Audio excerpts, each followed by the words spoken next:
Hello, friend. We are so glad you decided to spend some time with us today. Are you ready to relax and practice your English with us? That's right. Think of us as your two new helpful English learning friends. Welcome to English Friends Chat. I'm Emma. And I'm Ryan. Today, we are taking on a true heavyweight of daily stress, making a complaint. Oh, yeah. If you are someone who actively avoids speaking up, in a restaurant or dealing with customer service because you fear that confrontation, or worse, you fear sounding rude. That fear is almost universal. I think the biggest nugget of insight here is that you need to fundamentally change how you even view a complaint. Okay, so what is that critical shift? Well, it clarifies that there's a massive difference between complaining to, vent your anger. Right, which is aggressive and never really works. Exactly. It rarely works.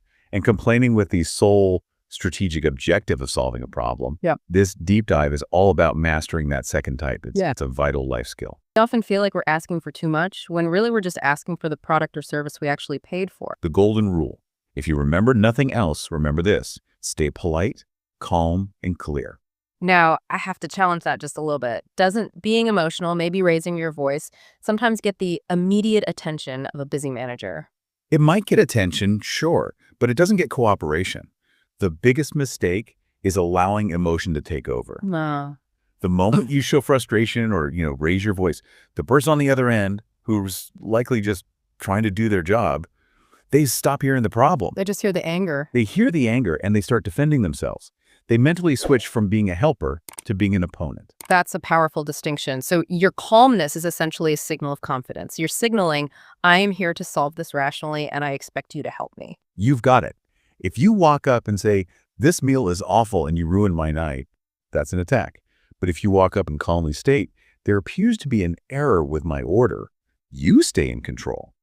And the other person is so much more likely to listen.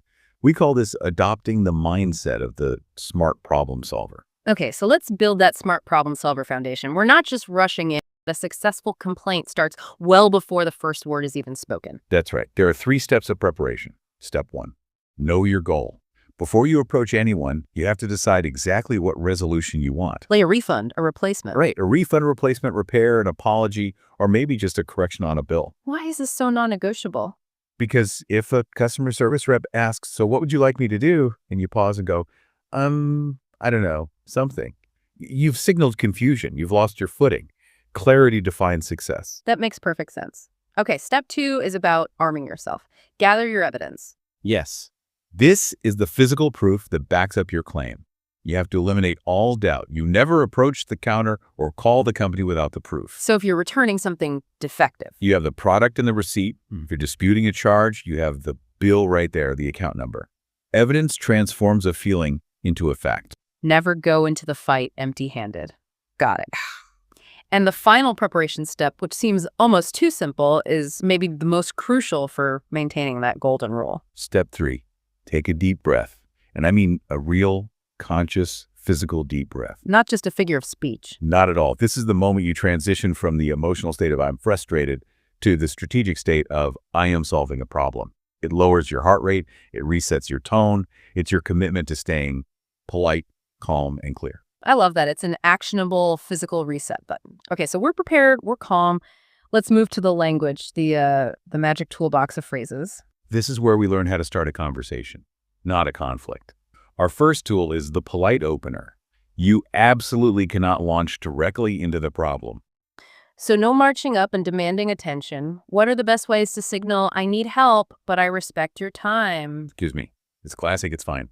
But for high-level politeness, the source recommends, I'm sorry to bother you, but, or my favorite, hi, I was wondering if you could help me with something. That one is very collaborative. It is. It immediately establishes you as a respectful customer seeking help, not a demanding one. It just lowers that defensive barrier right away. Okay, tool number 2 is essential for avoiding conflict. Stating the problem using I and my, not you. This is where people trip up constantly. Most complaints start with an accusation.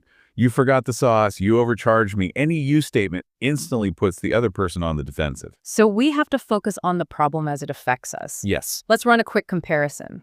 Say I ordered a steak well done and it came out rare. What's the bad, aggressive way to say that? You didn't cook my steak properly. It's still raw. Right. And the smart problem solver approach. My steak seems to be quite undercooked compared to what I requested. See the difference? Other good ones are, I'm afraid there's a problem with, or I noticed an incorrect charge on my bill. You keep the focus on the thing, not the person. That's a huge takeaway. Okay, finally, tool number 3, stating the solution, the ask. Since you already know your goal from your prep, this part is simple. You use gentle but assertive language like, could I please have a replacement? Or, would it be possible to get a refund? Be specific, but stay polite. Opener, problem, solution. That's the script. That's the magic script. Let's test this out. Let's go to the most common scenario.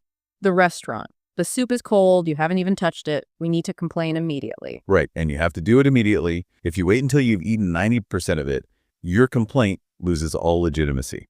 Okay, so the server is approaching. Okay, deep breath taken. I'm making eye contact, maybe a small smile, raise a hand slightly. I'm going in with the polite opener. Excuse me, I'm so sorry to bother you. No trouble at all. Is everything okay? But I'm afraid my soup is quite cold. Oh, I'm so sorry about that. Let me take this back for you. Thank you. Would it be possible to just have this heated up, please? Of course. See, that was smooth. Very smooth. You acknowledge their inconvenience. Sorry to bother you. You stated the fact, my soup is cold, and you gave the solution, heat this up. The server now feels like they're helping, not getting attacked. Let's try a slightly trickier one. The wrong order. I ordered the fish. They brought me chicken. Okay, focus on the facts, not blame. Hi there. I think there may have been a small mistake with this dish. Oh, what seems to be the matter? I ordered the fish main course, but this looks like the chicken. Can I please get the fish that I originally ordered? My apologies, I must have rung that incorrectly. I will put the fish order through right now, and of course we'll make sure the bill is corrected. And the graceful exit here is key. Thank you so much. I really appreciate you sorting this out. No stress, problem solved. Exactly. Okay, now let's level up. The store scenario. This introduces the friction of, company policy. We bought a kettle, it's defective, and we're at the customer service desk. Okay, I have the kettle and the receipt. I've put them right on the counter as evidence. I'm approaching. Hello, I was wondering if you could help me. Certainly. What can I do for you today? I bought this kettle here yesterday, but I'm afraid it's defective. It doesn't turn on. I see. Do you have your receipt? Yes, right here. Since the item is defective, I'd like to get a replacement, please. Perfect use of the terms. Let's just quickly define those again for everyone listening.